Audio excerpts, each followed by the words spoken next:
ਸੰਤ ਰਾਮਪਾਲ ਜੀ ਮਹਾਰਾਜ ਇੱਕ ਅਜਿਹੇ ਮਹਾਨ ਸੰਤ ਜਿਨ੍ਹਾਂ ਨੇ ਆਪਣੀ ਸਤ ਭਗਤੀ, ਤਤਵ ਗਿਆਨ, ਕਰੁਣਾ ਅਤੇ ਸੇਵਾ ਦੇ ਬਲ ਤੇ ਸਮਾਜ ਵਿੱਚ ਨਵੀਂ ਮਿਸਾਲ ਕਾਇਮ ਕੀਤੀ ਹੈ। ਸੰਤ ਰਾਮਪਾਲ ਜੀ ਮਹਾਰਾਜ ਜੀ ਦੇ ਅਗਵਾਈ ਵਿੱਚ ਉਹਨਾਂ ਦੇ ਸਾਰੇ ਸਤਲੋਕ ਆਸ਼ਰਮ ਤੋਂ ਸਮਾਜ ਕਲਿਆਣ ਦੇ ਅਦਭੁਤ ਕਾਰਜਾਂ ਨੇ ਸਮਾਜ ਨੂੰ ਸੁਨਹਿਰੇ ਭਵਿੱਖ ਦੀ ਇੱਕ ਨਵੀਂ ਉਮੀਦ ਦਿਖਾਈ ਹੈ। ਸੰਤ ਰਾਮਪਾਲ ਜੀ ਮਹਾਰਾਜ ਜੀ ਤੋਂ ਨਾਮ ਦੀਕਸ਼ਾ ਲੈਣ ਤੋਂ ਬਾਅਦ ਲੱਖਾਂ ਲੋਕਾਂ ਦੀਆਂ ਲਾਇਲਾਜ ਬਿਮਾਰੀਆਂ ਜਿਵੇਂ ਕੈਂਸਰ ਅਤੇ ਏਡਜ਼ ਆਦਿ ਠੀਕ ਹੋਈਆਂ। ਸੰਤ ਜੀ ਦੇ ਗਿਆਨ ਤੋਂ ਪ੍ਰੇਰਿਤ ਹੋ ਕੇ ਉਹਨਾਂ ਦੇ ਅਨੁਯਾਈਆਂ ਨੇ ਲੱਖਾਂ ਯੂਨਿਟ ਖੂਨ ਦਾਨ ਕੀਤਾ। ਸੰਤ ਜੀ ਨੇ ਲੱਖਾਂ ਭੈਣ ਬੇਟੀਆਂ ਦੇ ਦਹੇਜ ਮੁਕਤ ਵਿਆਹ ਕਰਵਾਏ। ਸੰਤ ਜੀ ਨੇ ਲੱਖਾਂ ਲੋਕਾਂ ਦਾ ਨਸ਼ਾ ਛੁਡਾਇਆ, ਕਰੋੜਾਂ ਉਜੜੇ ਪਰਿਵਾਰ ਵਸੇ। ਸੰਤ ਜੀ ਦੇ ਆਸ਼ਰਮਾਂ ਵਿੱਚ ਸਮਾਗਮਾਂ ਦੇ ਦੌਰਾਨ ਨਿਸ਼ੁਲਕ ਅੱਖਾਂ ਦਾ ਇਲਾਜ ਅਤੇ ਦੰਦਾਂ ਦਾ ਇਲਾਜ ਕੀਤੇ ਜਾਂਦੇ ਹਨ। ਸੰਤ ਰਾਮਪਾਲ ਜੀ ਮਹਾਰਾਜ ਵੱਲੋਂ ਸਮੇਂ-ਸਮੇਂ ਤੇ ਵਾਤਾਵਰਣ ਸੰਭਾਲ ਮੁਹਿੰਮ ਦੇ ਤਹਿਤ ਵੱਡੇ ਪੱਧਰ ਤੇ ਰੁੱਖ ਲਗਾਏ ਜਾਂਦੇ ਹਨ। ਸੰਤ ਜੀ ਨੇ ਲੋੜਵੰਦਾਂ ਨੂੰ ਤੁਰੰਤ ਸਹਾਇਤਾ ਪਹੁੰਚਾਉਣ ਲਈ ਮੁਫਤ ਐਂਬੂਲੈਂਸ ਸੇਵਾ ਸ਼ੁਰੂ ਕੀਤੀ। ਸੰਤ ਜੀ ਆਪਣੇ ਅਨੁਯਾਈਆਂ ਨੂੰ ਦੇ ਦਾਨ ਲਈ ਪ੍ਰੇਰਿਤ ਕਰਦੇ ਹਨ, ਜਿਸ ਨਾਲ ਮਾਨਵਤਾ ਦੀ ਸੇਵਾ ਅਤੇ ਸਿਹਤ ਸੇਵਾਵਾਂ ਦੇ ਖੇਤਰ ਵਿੱਚ ਸੁਧਾਰ ਹੋ ਸਕੇ। ਸੰਤ ਰਾਮਪਾਲ ਜੀ ਮਹਾਰਾਜ ਜੀ ਦੇ ਸਾਰੇ ਆਸ਼ਰਮਾਂ ਵਿੱਚ ਹਰ ਰੋਜ਼ ਮੁਫਤ ਭੰਡਾਰਾ ਆਯੋਜਿਤ ਕੀਤਾ ਜਾਂਦਾ ਹੈ, ਜਿੱਥੇ ਹਰ ਧਰਮ, ਹਰ ਵਰਗ ਅਤੇ ਹਰ ਜਾਤ ਦੇ ਲੋਕ ਇਕੱਠੇ ਬੈਠ ਕੇ ਭੋਜਨ ਕਰਦੇ ਹਨ।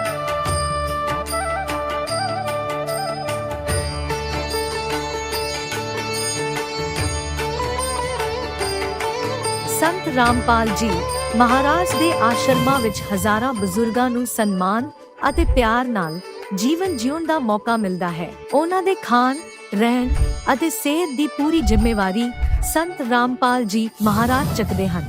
ਅਨਾਥ ਬੱਚਿਆਂ ਲਈ ਸੰਤ ਰਾਮਪਾਲ ਜੀ ਮਹਾਰਾਜ ਦੇ ਸਾਰੇ ਆਸ਼ਰਮ ਕਿਸੇ ਵਰਦਾਨ ਤੋਂ ਘੱਟ ਨਹੀਂ ਹਨ। ਇੱਥੇ ਉਹਨਾਂ ਨੂੰ ਪੜ੍ਹਾਈ, ਸੰਸਕਾਰ ਅਤੇ ਭਵਿੱਖ ਲਈ ਬਿਹਤਰ ਮੌਕੇ ਪ੍ਰਦਾਨ ਕੀਤੇ ਜਾਂਦੇ ਹਨ। ਚਾਹੇ ਹੜ੍ਹ ਹੋਵੇ, ਭੂਚਾਲ ਹੋਵੇ ਜਾਂ ਮਹਾਮਾਰੀ, ਸੰਤ ਰਾਮਪਾਲ ਜੀ ਮਹਾਰਾਜ ਅਤੇ ਉਹਨਾਂ ਦੇ ਅਨੁਯਾਈ ਲੋੜਵੰਦਾਂ ਲਈ ਸਭ ਤੋਂ ਅੱਗੇ ਖੜੇ ਰਹਿੰਦੇ ਹਨ। ਕੋਵਿਡ ਮਹਾਮਾਰੀ ਦੇ ਦੌਰਾਨ ਸੰਤ ਰਾਮਪਾਲ ਜੀ ਮਹਾਰਾਜ ਦੇ ਆਸ਼ਰਮਾਂ ਤੋਂ ਕਰੋੜਾਂ ਲੋਕਾਂ ਲਈ ਖਾਣਾ, ਦਵਾਈਆਂ ਅਤੇ ਜੀਵਨ ਰੱਖਿਅਕ ਸਮੱਗਰੀ ਉਪਲਬਧ ਕਰਵਾਈ ਗਈ।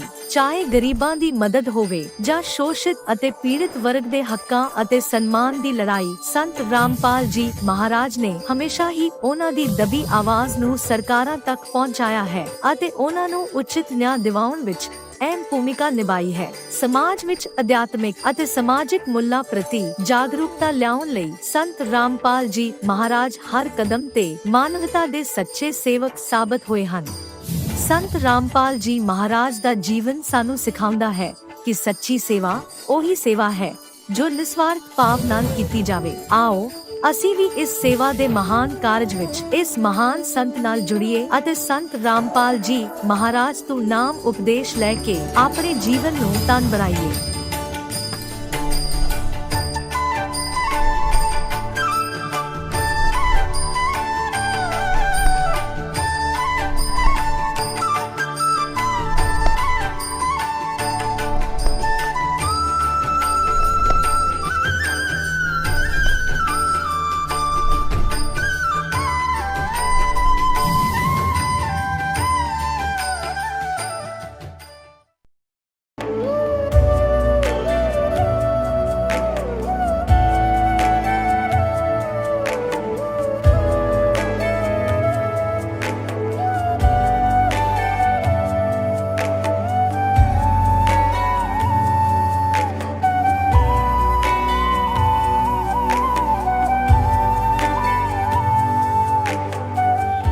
पवित्र श्रीमद् भागवत गीता, पवित्र चारों वेद, पवित्र कुरान शरीफ, पवित्र बाइबल, पवित्र गुरु ग्रंथ साहिब, पवित्र कबीर साहिब की वाणी में छुपे हुए गूढ़ रहस्य अर्थात तत्व को जानने के लिए कृपया अवश्य सुनिए जगत गुरु तत्वदर्शी संत रामपाल जी महाराज के मंगल प्रवचन।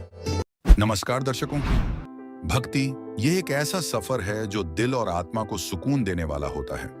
कई बार ऐसा होता है कि हम भक्ति करते करते भी सुख का अनुभव नहीं कर पाते। तब मन में सवाल उठता है, क्या वाकई भगवान का अस्तित्व है या नास्तिक लोग ही सही हैं? क्या ये सभी धार्मिक गुरुओं की बातें मात्र पाखंड हैं? लेकिन आत्मा का स्वभाव है कि वह उस परमात्मा के बिना नहीं रह सकती। उसमें परमात्मा को पाने की एक तड़प होती है। यही वजह है कि लोग कई रास्तों पर भटकते रहते हैं। कई लोग ऐसे होते हैं जो एक रास्ते से दूसरे रास्ते पर भटकते रहते हैं, सिर्फ इस उम्मीद में कि उन्हें शांति मिलेगी। जैसे श्वेता जी, जो छत्तीसगढ़ के बालोद से हैं। उन्होंने हर संभव प्रयास किया, साईं बाबा की पूजा, शनि देव के मंदिर में दर्शन और यहाँ तक कि नवरात्रों का व्रत भी रखा। फिर भी उनका जीवन कठिनाइयों से घिरा रहा। उनके पति शराब पीते थे और शादी के 3 साल बाद भी उनके घर में कोई संतान नहीं थी। फिर एक दिन श्वेता जी के पति को संत रामपाल जी महाराज जी के शिष्य मिले। उन्होंने उन्हें जीने की राह और ज्ञान गंगा पुस्तकें दी। उनके पति ने सत्संग सुना और संत रामपाल जी महाराज जी का ज्ञान शास्त्रों से मिलाया। प्रमाणित ज्ञान देखकर उनके परिवार ने संत रामपाल जी महाराज जी से नाम दीक्षा लेने की ठानी। आज श्वेता जी के पति ने शराब छोड़ दी और जो संतान न होने की निराशा थी, वह निराशा आशा में बदलकर अब एक छोटी सी नन्ही परी के रूप में उनके पास है। आज इनका परिवार पूरी तरह से स्वस्थ है और परमात्मा की भक्ति में लगा हुआ है। सोचने का विषय यह है कि ऐसा क्या है संत रामपाल जी महाराज की भक्ति में, उनके अनुयायियों को चमत्कारिक लाभ क्यों मिलते हैं? दरअसल संत रामपाल जी महाराज हमें पूर्ण परमात्मा की भक्ति से जोड़ते हैं। वह ज्ञान जो सदियों से छिपा हुआ था, वह आज संत रामपाल जी महाराज के माध्यम से लोगों तक पहुंच रहा है। आइए अब सुनते हैं श्वेता जी की कहानी उन्हीं की जुबानी। नमस्कार जी। नमस्कार सर। क्या नाम है जी आपका? श्वेता दासी।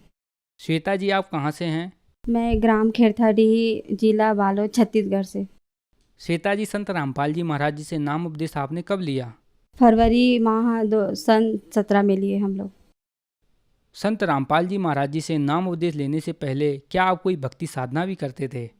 हाँ सर, बहुत भक्ति करती थी। मैं नवरात्रि में देवी दुर्गा का व्रत करती थी, शनिवार को शनिदेव का व्रत करती थी और गुरुवार को मतलब साईं बाबा का व्रत रखती थी।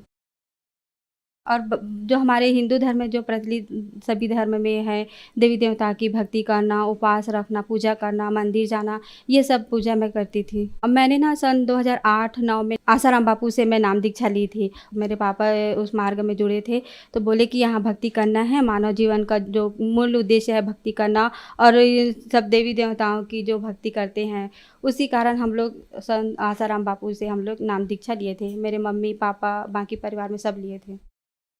जैसा कि आपने बताया कि आप हिंदू धर्म में चलने वाली सभी भक्ति साधनाएं करते थे, फिर आपने आसाराम बापू को अपना गुरु बनाया, लेकिन फिर क्या कारण बना कि आपने संत रामपाल जी महाराज जी को भी अपना गुरु बनाया? सर, इसके पीछे बहुत बड़ा कारण था कि मेरे पति बहुत नशा करते थे। तो उस टाइम ना मेरे गांव में एक भगत जी हैं, वो संत रामपाल जी महाराज जी से दीक्षा लिए थे।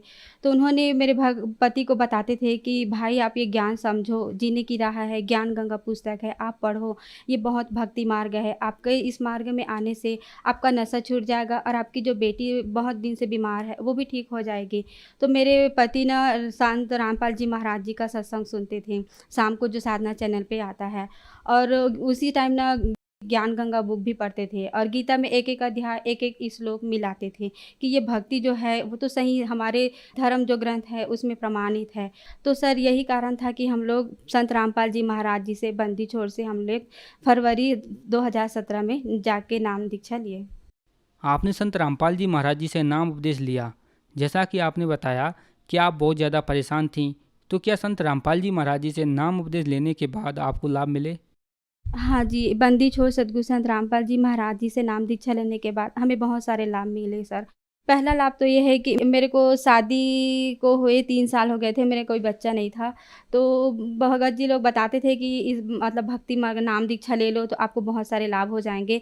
तो मैं सोची कि चलो हाँ करके, तो उसी टाइम मेरे को ना भगत जी, मेरी बेटी हुई है, आज वो पूरा 9 साल की है भगत जी। संत रामपाल जी महाराज जी ने मेरे को संतान रूप में एक बेटी भी दी है परमात्मा ने। मेरी बच्ची जो कुछ भी खाती पीती नहीं थी, वो जैसे ही हम लोग आश्रम में गए नाम दीक्षा लिए, वहाँ भगत जी लोग चाय चाय पी लो, बिस्किट खा लो, मतलब मेरी बच्ची को देख के बोलते थे कि खा लो बेटा। वो भक्ति कर मतलब खाई, वहाँ भंडारा भी करके आई।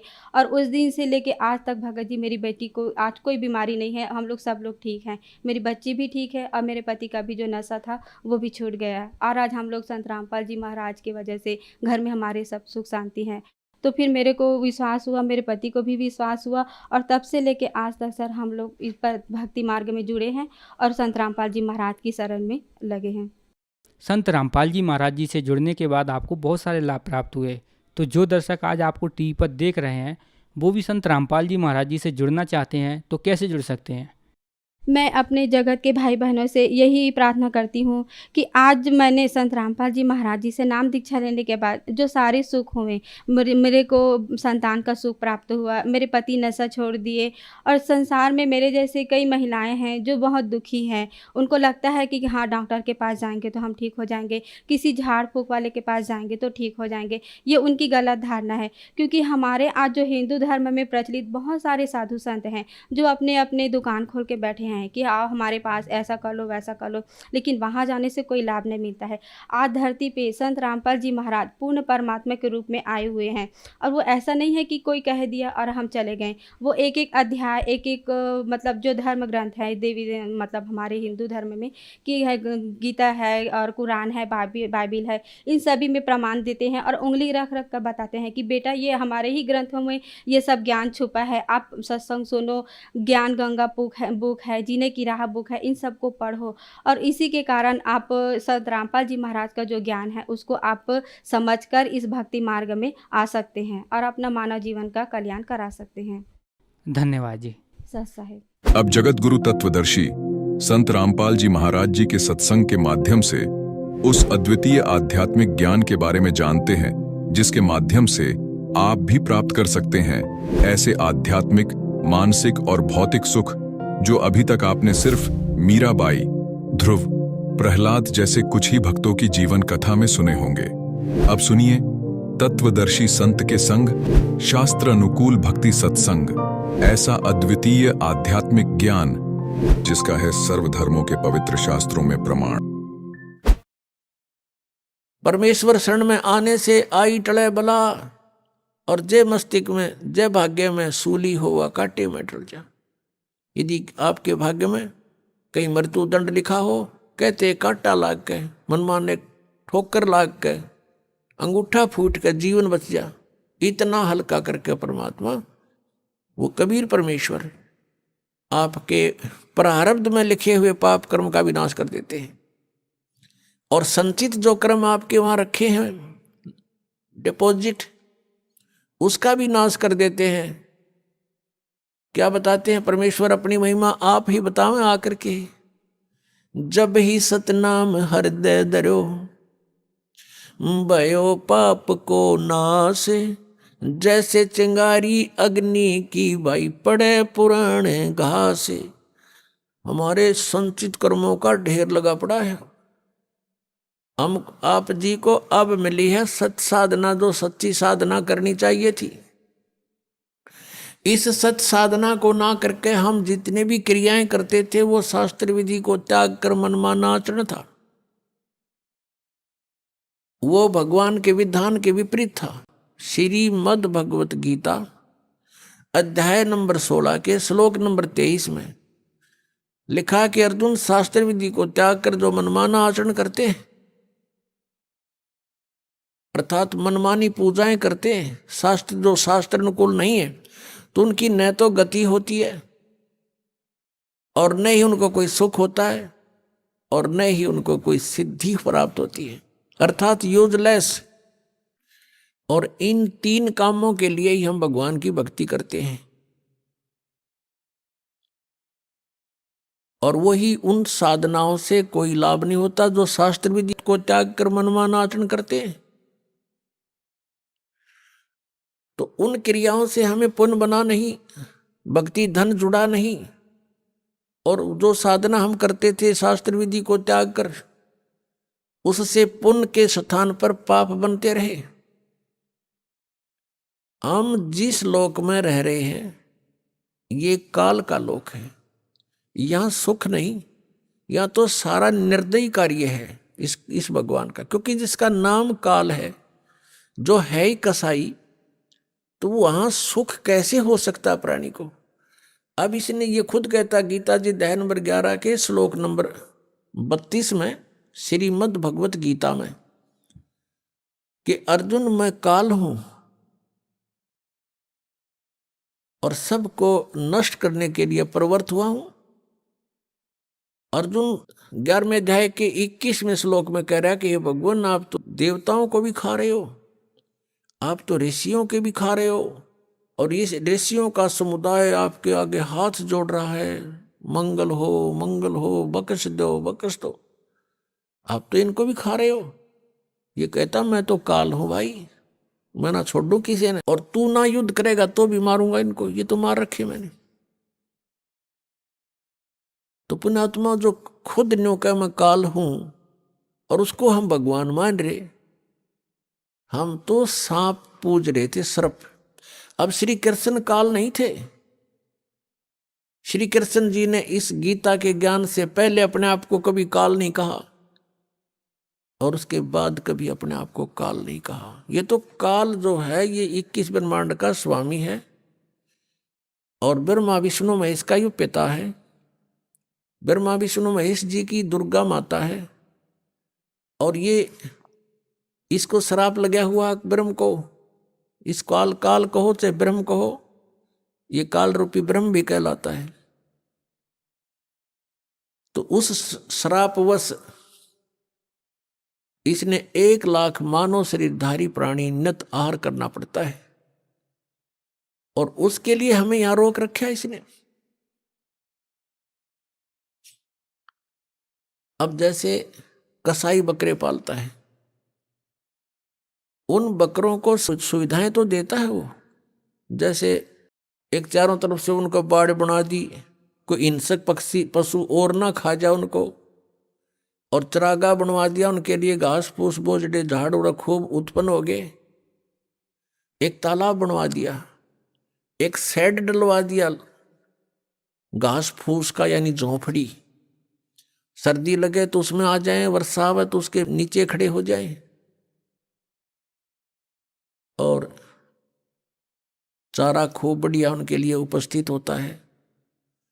अब वो बकरे ये सोचते हैं कि हमारा जो मालिक है कितना अच्छा है, कैसी सुविधाएं हमें दे रखी हैं, घास दे रखा है खाने को, चरागाह दे रखे हैं और तालाब बनवा रखा है।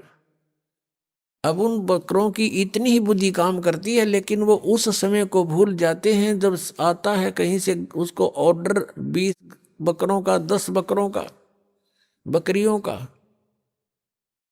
तो वो क्या करता है, जाकर के उनसे लेकर डंडा और छांट लेता मोटे मोटे। अब उसमें किसी का बेटा मरो, चाहे किसी की बेटी कटो, चाहे माँ कटो, चाहे बाप मरो, वो ना देखता है किसका बेटा किसकी माँ है, इसकी माँ का क्या हाल होगा, रोएगी, इसका बच्चे रोएंगे, तो वो तो उनको निकाल लाता है। वह नहीं सोचता, उसके मन में भी ना आती है बातें, उसने तो छांटने मोटे मोटे और जाके कड़च करवा देता, कटवा देता है। तो यही हालत आप जी की हमारी यहां पर हो रही है। आप देखते हो दुर्घटना में परिवार नाश हो जाता है। वैसे किसी आपदा में जैसे भूकंप आ गया, वहां पर अक्षेत्र नष्ट हो जाता है। किसी परिवार के 4 मर गए, 5 मत, किसी के 6 मत, 3 मर गए, कुछ बालक बचे, किसी का बाप बच गया। तो ये स्थिति हमारी यहाँ पर है, जैसे कसाई के बकरों की होती है। और हम ये सोचते हैं देखो कितना अच्छा भगवान है, कितनी अच्छी पृथ्वी दे रखी है, इस पर भिन्न भिन्न प्रकार के फल फ्रूट हैं, काजू किस्म, सेब संतरे, कभी झरने बह रहे हैं, बढ़िया दरिया बह रही हैं, नीचे जल है, बहुत अच्छा वातावरण है, और हम संतान उत्पत्ति करते हैं और खाता वो है। लेकिन हम सोच नहीं पाए कि ये हो क्या रहा है, ये क्या हो रहा हमारे साथ, क्योंकि हमारी बुद्धि इतनी कमजोर बना दी इसने, और ऐसा शरीर में हमें फिट कर दिया कि हम ज्यादा सोच नहीं सकते, इसमें कभी कुछ हो रहा है, कभी कोई बीमारी या टेंशन, 100 प्रकार की समस्या इसके अंदर। तो ये ज्ञान भगवान ने आके बताया कि तुम यहां इस काल के लोक में रह रहे हो और यहां तुम सुख खोज रहे हो। तो जो प्रसंग चल रहा है कि ये पाप कर्म का नाश नहीं कर सकते और ये खुद भी दंड भोगते हैं। ब्रह्मा विष्णु महेश के पिता हैं ये काल भगवान, और जो शास्त्र विधि को त्याग कर मनमाना आचरण करते हैं, तो हम ऐसे लोक में रह रहे हैं कि वो साधना करेंगे तो कुछ पुण्य तो हो जाएंगे, लेकिन पाप भी पैरेलल होंगे तो वो अलग से लिखे जाते हैं। जब तक हम परम पूज्य कबीर देव परमेश्वर की शरण में नहीं आते, और वो भी परम संत के माध्यम से, नकली संतों से भी परमात्मा से कनेक्ट नहीं हो सकोगे, चाहे वो कबीर पंथी भी कहलाते हैं, क्योंकि उनके पास वो मंत्र नहीं है जिससे परमात्मा हमें लाभ दे सकता है। अब जैसे कोई गणते जांडी काटे तो कोई प्रॉपर वे थोड़ा ही है, वो तो बकवाद है। जांडी काटनी है तो तिखा कुआड़ा चाहिए, कट्टा कट कर दे 1 घंटे में साफ, और उस गणका लगा रहो चाहे 10 दिन तक कंडे मोर हो ले। तो साधन ठीक हो परमात्मा के पाने का, परमात्मा मिलेंगे।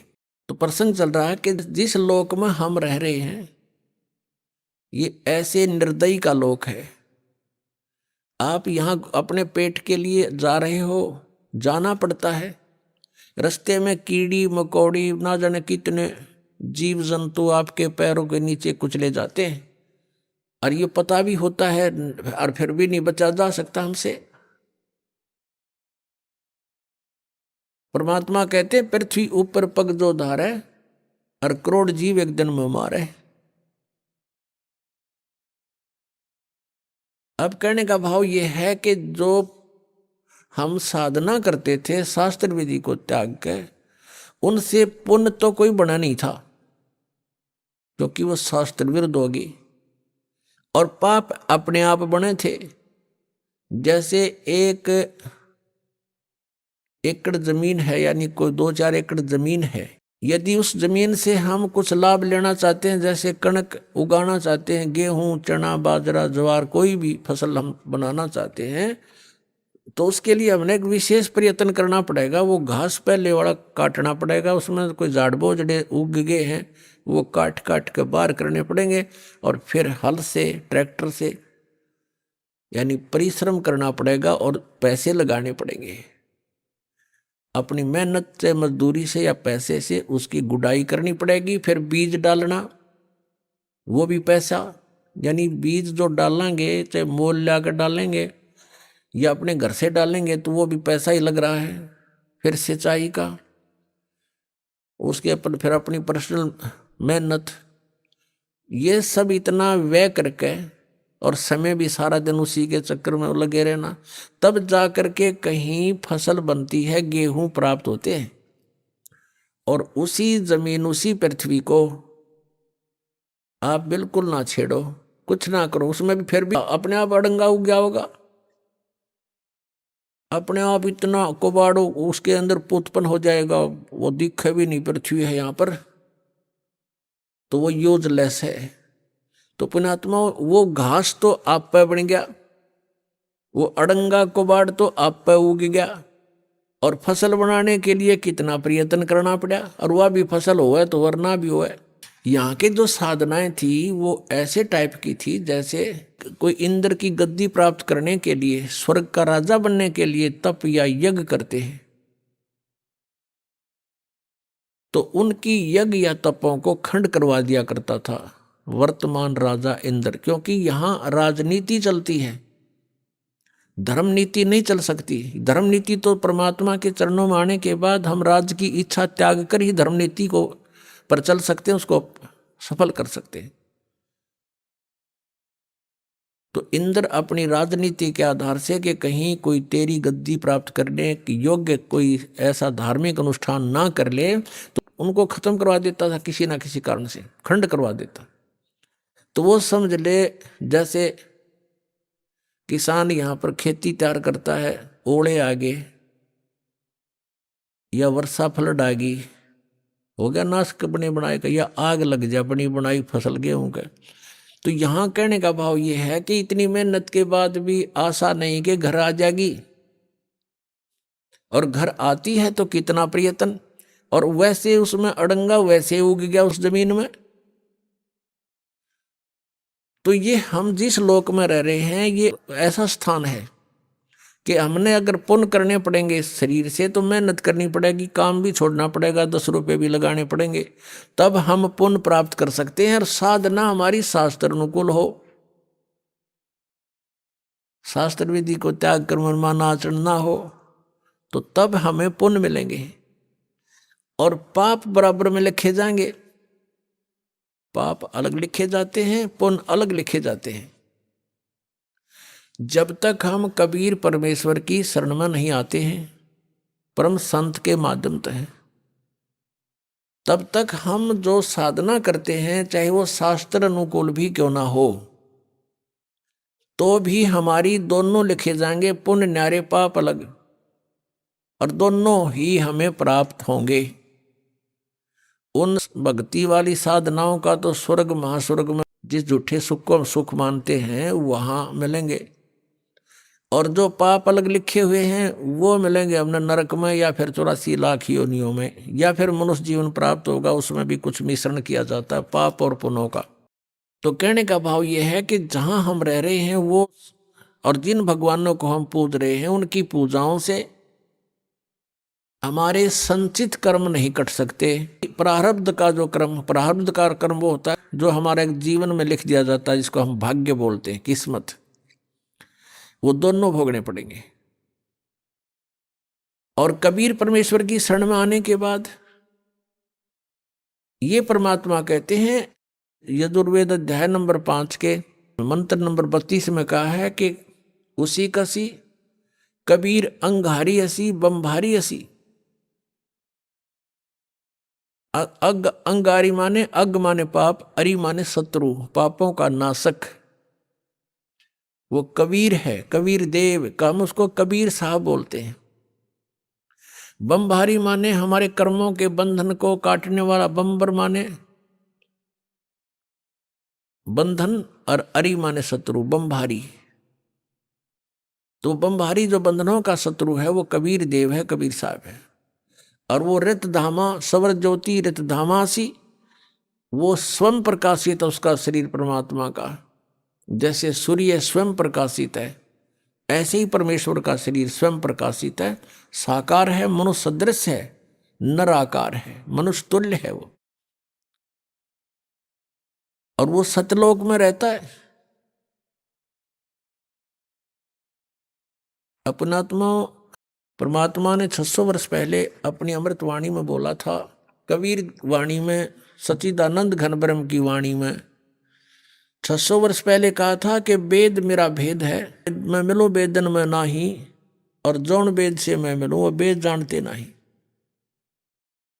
वेद मेरा भेद है, मेरी ही जानकारी, मेरी महिमा का गुणगान वेद कर रहे हैं, लेकिन इन वेदों में वर्णित विधि से मेरी प्राप्ति नहीं हो सकती, क्योंकि इन चारों वेदों में ब्रह्म तक की साधना का उल्लेख लिखा है। और 5वां जो वेद था सूक्ष्म वेद, जो सच्चिदानंद घन ब्रह्म की वाणी यानी 5वां वेद था, उसको नाश कर दिया इस काल भगवान ने कि कहीं इन मेरे अंतर्गत जितने प्राणी हैं इनको भगवान का पता ना लग जाए और इस साधना को करके ये मेरे जाल से निकल ना जाए। इस दृष्टिकोण से इस काल भगवान ने वो 5वां वेद नाश कर दिया। उस 5वें वेद के नाश की पूर्ति करने के लिए परमेश्वर स्वयं चल कर आते हैं सतलोक से, और फिर वो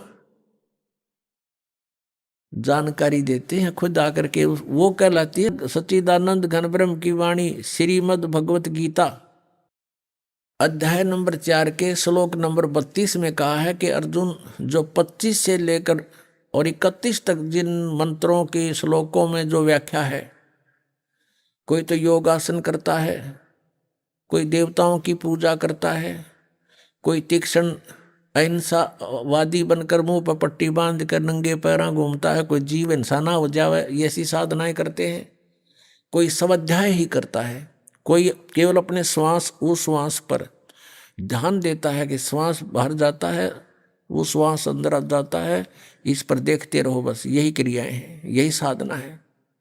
ना देखोगे तो भी श्वास तो आवे जावेगा, ना तुम्हारे देखने तक अकेला टूट गया उसमें। तो बिना ज्ञान के ये धक्के दे रखे थे, डरे डुआ रखे थे अपने से, ये साधनाएं ठीक नहीं थी। शास्त्र विधि को त्याग का मनमान्य आचरण था।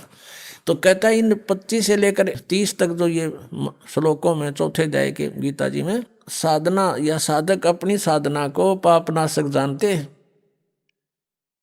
और इसलिए वो कर रहे हैं। एक दिन उनको ये पता लग जाए गलत है, तुरंत छोड़ देंगे वो। तो फिर कहा गीता जी अध्याय नंबर 4 के श्लोक नंबर 32 में कि वो यथार्थ ज्ञान इन यज्ञों का जो यज्ञ कर रहे हैं ना, परमात्मा पाने के लिए ट्राई कर रहे हैं, यज्ञ माने धार्मिक अनुष्ठान, इन धार्मिक यज्ञों की अनुष्ठानों की जानकारी बहुत विस्तार के साथ लिखी है सच्चिदानंद ब्रह्म की वाणी में। ब्रह्मणे मुखे यानी उस परमात्मा ने अपने मुख से आकर बोली है उस वाणी में, वो यथार्थ ज्ञान लिखा हुआ है। अपनात्मा वो है सच्चिदानंद घन ब्रह्म की वाणी, कबीर वाणी।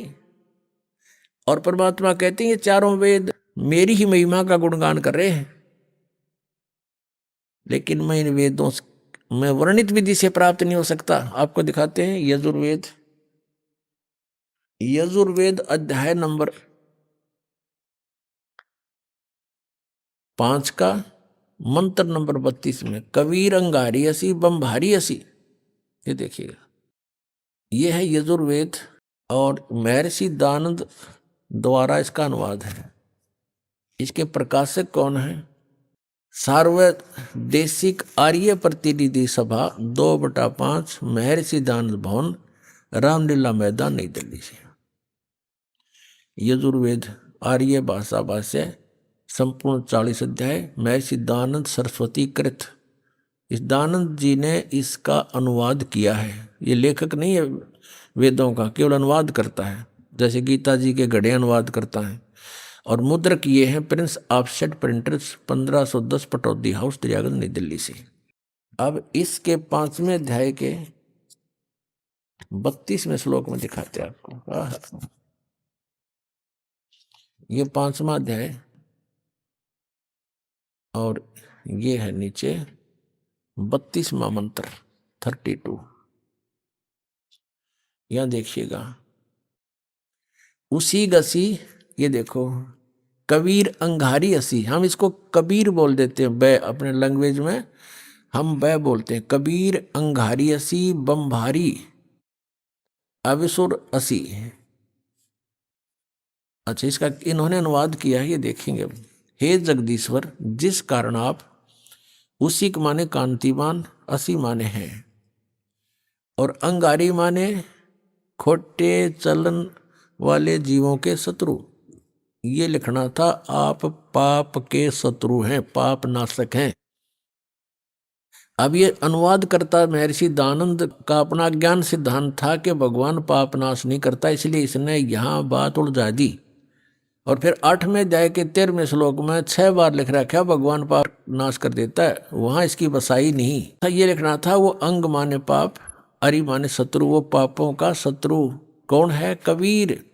अब इन्होंने इसको, ये कबीर है, कबीर, हम इसको कबीर बोलने लगे और इसने ये कर दिया इसका कवि और अर्थ कर दिया कांत प्रजय है। अब पहले हम इस, और फिर बम्बारी, ये देखो, बम्बारी, बम्ब आरी माने, बम्ब माने बंधन, अरि माने शत्रु, बंधनों के शत्रु, यानी हम उसको बंदी छोड़ कहते हैं, जो बंधन काट दे, बंधन तो छुड़वा दे।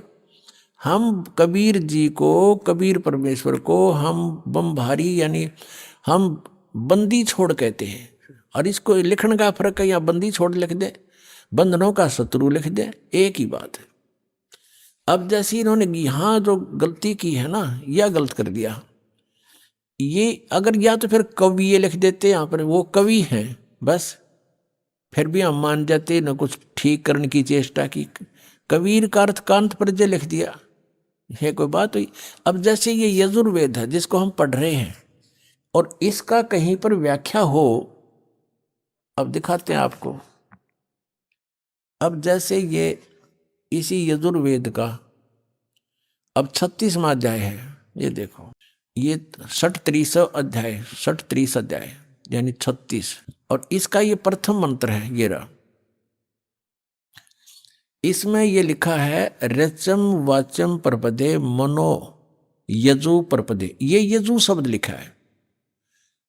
अब ये है यजुर्वेद के विषय में, और इसका कोई अर्थ कर दे वो गलत करेगा, इसका यजुर्वेद ही लिखना पड़ेगा यो, जैसा कि इस महर्षि ने ये ठीक किया। यहाँ पर ये है यजु, इसका यहाँ अनुवाद किया है, वहां मूल पाठ था। ये देखो, ये यजु शब्द है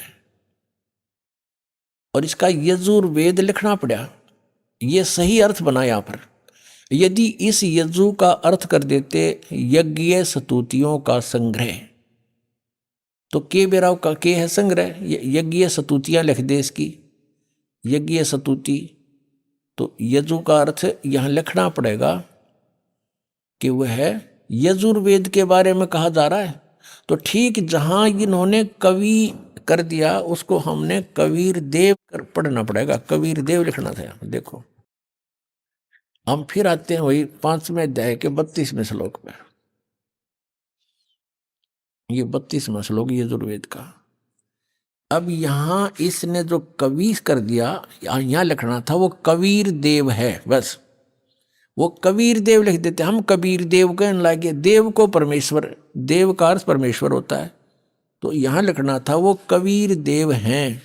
और देखो यहां लिखा है रतधामासी सवर ज्योति, रतधामा इन्होंने खुद लिखा है, रतधामा माने सतधाम युक्त।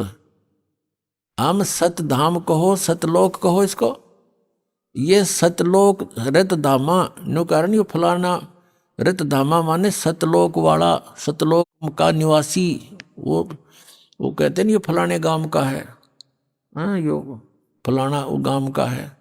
तो ये ऐसे है कि वो रतधामा वो सतलोक में रहता है। और सवर ज्योति देखिए अड़ंगा के रखे अनुवाद का, अंतरिक्ष को प्रकाश करने वाला सवर ज्योति, स्वयं प्रकाशित, वो स्वयं प्रकाशित है, परमात्मा है, वो सतलोक में रहता है। कबीर उसका नाम है और वो ही अंगारी है, पापों का शत्रु है, बंधनों का शत्रु है, यानी बंदी छोड़ है वो कबीर अंगारी असी। ये कबीर, हम इसको कबीर बोलते हैं कबीर। हम लक्षण भी कबीर लागे, पड्डी की मात्रा भी लिख दें। अब परमात्मा ने कहा वेद मेरा भेद है, मैं वेदन में नाही, और जौन वेद से मैं मिलूं वो वेद जानते नहीं। ये देखिएगा ऋग्वेद भाषा भाष्य द्वितीय भाग, ये कहाँ से प्रकाशित है?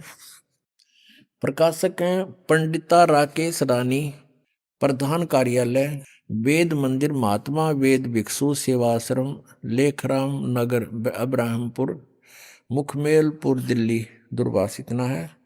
और नीचे लिखा है दान संस्थान नई दिल्ली का प्रकाशन। और इसका यहाँ अनुवाद करता है ये 9-10 मंडल हैं ये। महात्मा वेद भिक्षु भारतेंद्र नाथ दान संस्थान करोल बाग नई दिल्ली। इसके 10वें सूक्त के 10वें मंडल के और सूक्त नंबर 49 में दिखाते हैं आपको।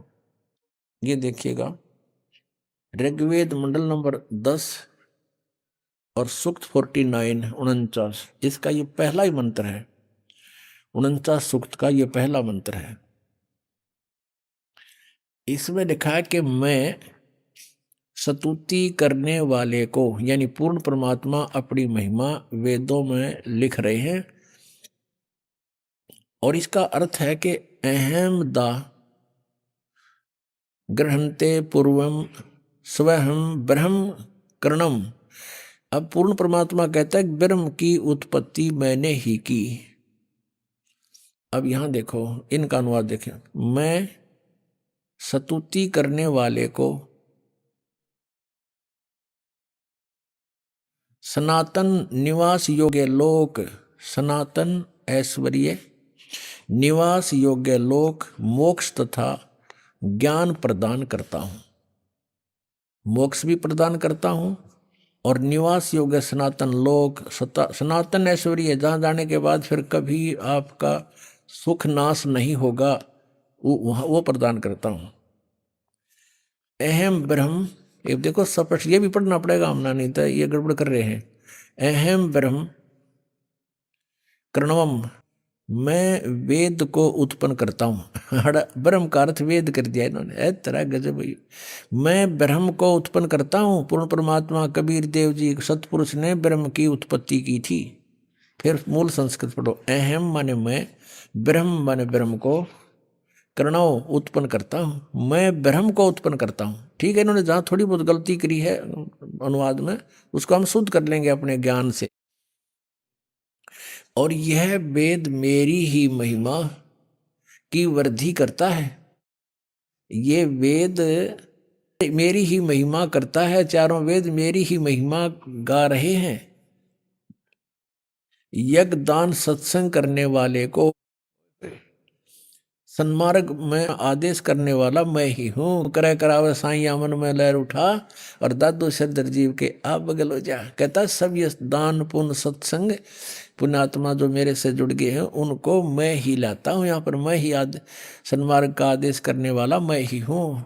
मैं सकल युद्ध में न देने वाले कुसंगी यज्ञशील जनों को ही हराता हूँ। हराता है यानी हराता हूँ, यानी कहने का भाव यह है कि मैंने तो ब्रह्म की उत्पत्ति की है, और जो मेरी सतभक्ति करते हैं, मेरी स्तुति करते हैं, उनको सनातन लोक, सनातन माने शाश्वत स्थान प्राप्त कराता हूँ। और वहाँ से जब हम चले गए तो ऐश्वर्य आप पर रहेगा, वहाँ सारे ठाठ ठाठ, मृत्यु नहीं, कभी कोई बुढ़ापा नहीं, किसी चीज़ का भाव नहीं, निवास योग्य लोक, मोक्ष तथा ज्ञान प्रदान करता हूँ। और मैं अहम ब्रह्म कर्णों, मैं वेद को उत्पन्न करता हूँ, या वेद नहीं, यहाँ ब्रह्म को उत्पन्न करता हूँ। और मह्यम वर्धनम, और ये जो वेद हैं वो मेरी महिमा गा रहे हैं, क्योंकि ब्रह्म ने फिर वेदों का ज्ञान आगे दिया। अब कहने का तात्पर्य यह है कि हम जिन सदग्रंथों को सही मानते थे, सत्य मानते थे और मानते हैं, उनको हम समझ नहीं सके। जब पूर्ण परमात्मा कबीर जी ने, उस दानक कबीर ने, जुलाहे कबीर ने, काशी में आए हुए भगवान परम अक्षर ब्रह्म ने अपनी प्यारी आत्मा धर्मदास जी को अपना सतलोक दिखा लिया, सचखंड दिखाया, वहाँ सब सतिथि से परिचित करवाया, तब वो वापस आया, उसके शरीर में वापस प्रवेश कर दिया आत्मा को। तब उसने जागृत होकर के कहा कि हे परमात्मा, हम तो इन श्री राम, श्री कृष्ण, ब्रह्मा, विष्णु, महेश जी को ही सुप्रीम पावर मानते थे। हे मालिक, फिर ये तो वेद और जितने भी पुराण हैं ये सब झूठी हैं। इनमें इनके बारे में बताया गया जरो अमर है, सर्वशक्तिमान है, सर्वेश्वर है। परमेश्वर ने कहा वेद कतेब झूठे नहीं भाई, और झूठे हैं जो समझे नाई। झूठे तो वो हैं जो इनको समझ नहीं सके। वेद पढ़ने पर भेद न जाने, बाँचे पुराण 18, और फिर भी वेद पढ़े और उसका समझ नहीं सकते, इस करके अज्ञान साधनाएं शुरू करवा रखी हैं। और जड़ को अंधा पत्ते खुआवे, भूल गया सृजनहारा। भगवान पर तुलसी के पत्ते चढ़ावे, फल फूल चढ़ावे मूर्ति के ऊपर, कहते सृजनहार को भूल गए तो इन वेदों में परमेश्वर की महिमा है। ये भी धीरे धीरे आपके समक्ष यथार्थ अनुवाद आओगा। पहले तो आप जी को ये जो ना दृढ़ करना चाहता है ये दास, कि आप जी ये समझें कि जो भी दास बोल रहा है वो सारी सच्ची है। उसके बाद ये दास इन वेदों का जितना आवश्यक है उनका अनुवाद करेगा। और पहले आपको इसलिए इन्हीं के अनुवादित वो दिखाए जा रहे हैं मंत्रों के अनुवाद, के ताकि कोई आपको भ्रमित ना कर दे कि न्यू कह कि रामपाल ने संस्कृत ना आती। और ये महर्षि दयानंद के अनुयायी आचार्य ये संस्कृत के ज्ञाता थे। महर्षि भी दयानंद भी विद्वान पुरुष था, संस्कृत का ज्ञाता था। वो सही समझा है उन्होंने, वेदों का ठीक अनुवाद कर रखा है। तो पहले उन्हीं के द्वारा किए गए अनुवाद को दिखाकर फिर दास साथ साथ उनमें जो त्रुटि है वो आपके समक्ष पेश करेगा। फिर आपका समझ में आओगी, फिर आप दृढ़ हो जाओगे कि सचमुच कौन सा अनुवाद सही है कौन सा गलत है। फिर आप स्वयं निर्णय लेकर के दृढ़ हो जाओगे। और जब तक हम दृढ़ नहीं होंगे हम कोई मोक्ष प्राप्ति नहीं कर सकते। डगमग आदमी कभी सफल नहीं हो सकता। आप आगे जाकर के मान लीजिए दो रास्ते हो जाते हैं। कहीं आप अकेले जा रहे हो, या तो आपके साथ गाइड हो, कोई व्यक्ति जानकार हो, या फिर आपके पास मैप हो। उस मैप पर आप देख कर चल सकते हो कि ये रास्ता नहीं ये है, और मैप के बारे में आप दृढ़ हो कि सचमुच इसमें जो लिखा फाइनल है। तो ये हमारे सदग्रंथ हमारे मैप हैं। ये मैप आपको मानचित्र दिखाया जा रहा है कि आप जिस रास्ते जा रहे हो ये रास्ता आपका है, ये नहीं है। और आप दृढ़ हो जाओगे सचमुच ये, फिर आप डगमग नहीं हो सकते। अगर आपके पास मैप नहीं है तो आप चल पड़े, आगे दो रास्ते हो जाते हैं, वहीं पर आप असमंजस में पड़ जाओगे, आंख मीच करते चल पड़ो किसी साइड में, वो दूसरी बात है। तो ऐसे इन सदग्रंथों का आपके रूबरू कराना ये दास अनिवार्य समझता है। अब बताया कि वेद मेरा भेद है और मैं ना वेदन के माही, जौन वेद से मैं मिलूं ये वेद जानते नहीं। अब जैसे गीता जी अध्याय नंबर 4 के श्लोक नंबर 32 में कहा कि वो परमात्मा ने अपने मुख कमल ते जो वाणी बोली, सच्चिदानंद घन ब्रह्म ने, यानी उस परम अक्षर ब्रह्म ने जो अपने मुख से वाणी बोली, उसमें बहुत विस्तार के साथ इन धार्मिक अनुष्ठानों की जानकारी दे रखी है। उसको चौथे अध्याय के 34वें श्लोक में श्रीमद् भगवत गीता में कहा कि गीता ज्ञानदाता ये काल श्री कृष्ण जी में बढ़कर बोल रहा है, इसमें प्रवेश करके बोल रहा है कि उस ज्ञान को तू, वो तत्व ज्ञान है, उस ज्ञान को तू तत्वदर्शी संतों के पास जाकर समझ। उनको दंडवत प्रणाम करने से, कपट छोड़कर उनकी सेवा प्रसन्न करने से, सरलता पूर्वक प्रसन्न करने से वो तत्वदर्शी संत तुझे परमात्म तत्व का ज्ञान कराएंगे जिसको गीता ज्ञान दाता भी नहीं जानता। वो तत्व ज्ञान है जो सच्चिदानंद घन ब्रह्म की वाणी में है, और सच्चिदानंद घन ब्रह्म के मुख से निकली है। यानी उसी परमेश्वर ने आके ये सच्चाई हमें बताई है कि तुम कौन हो, तुम कहाँ से आए हो, कौन परमात्मा है, तुम साधना क्या करते हो। तो वो परमात्मा की महिमा जैसे आपने ऋग्वेद मंडल नंबर 10 सूक्त 49 में प्रथम मंत्र में आपने पढ़ा, ये परमात्मा कहता है पूर्ण ब्रह्म की उत्पत्ति मैंने की। और ब्रह्म ने फिर आगे मेरी महिमा, क्योंकि ब्रह्म के अंदर परमात्मा पांचों वेद फीड कर दिए थे, जैसे एक मोबाइल से दूसरे मोबाइल में ट्रांसफर कर दी जाती है पूरा का पूरा मैटर, फिल्म की फिल्म पूरी। ऐसे परमात्मा ने पांचों वेद इसके अंतःकरण में फैक्स कर दिए थे वहां से। और फिर जैसे समय आने पर अपने आप मालिक के नियमानुसार इसके अंदर से श्वासों के माध्यम से वो सारे बाहर आगे प्रकट हो गए। अब अगर आज से 50 वर्ष 20 वर्ष 40 वर्ष पहले ये दास ये बताता कि परमात्मा ने इसके कंप्यूटर में, इसके काल के अंतःकरण में वो चारों वेद भेज दिए, और फिर समय आने पर उसको आदेश अनुसार प्रक्रिया मालिक ने ऐसी की कि उसके श्वासों से आप निकले बाहर, तो ना दच्चा यह बात आज सारा यकीन होगा, विश्वास होगा आपको। क्योंकि आजकल आप जो टेक्निक देख रहे हो, कहाँ से कहाँ डाउनलोड कर लेते हैं, और एक छोटी सी चिप होती है इतनी, और उसके अंदर कितना मैटर भरा होता है, उसको कहीं भी फिट कर दी जा, जिसमें वह डाल दिए, फिर उसे कितना डाउनलोड कर लो, पूरे पृष्ठ के पृष्ठ इतना बड़ा पुलंदा भर लो। तो ऐसा हुआ था। तो इसने जब देखा कि डाउनलोड इसने किया बाहर अपने कंप्यूटर से अंतःकरण से, तो पढ़ा के पर जो 5वां वेद था सूक्ष्म वेद, उसमें तो सारी ये जानकारी है। वे ऑफ वर्शिप भी इसने एक नहीं देखा, अब बताओ, उसको नष्ट कर दिया, छुपा दिया।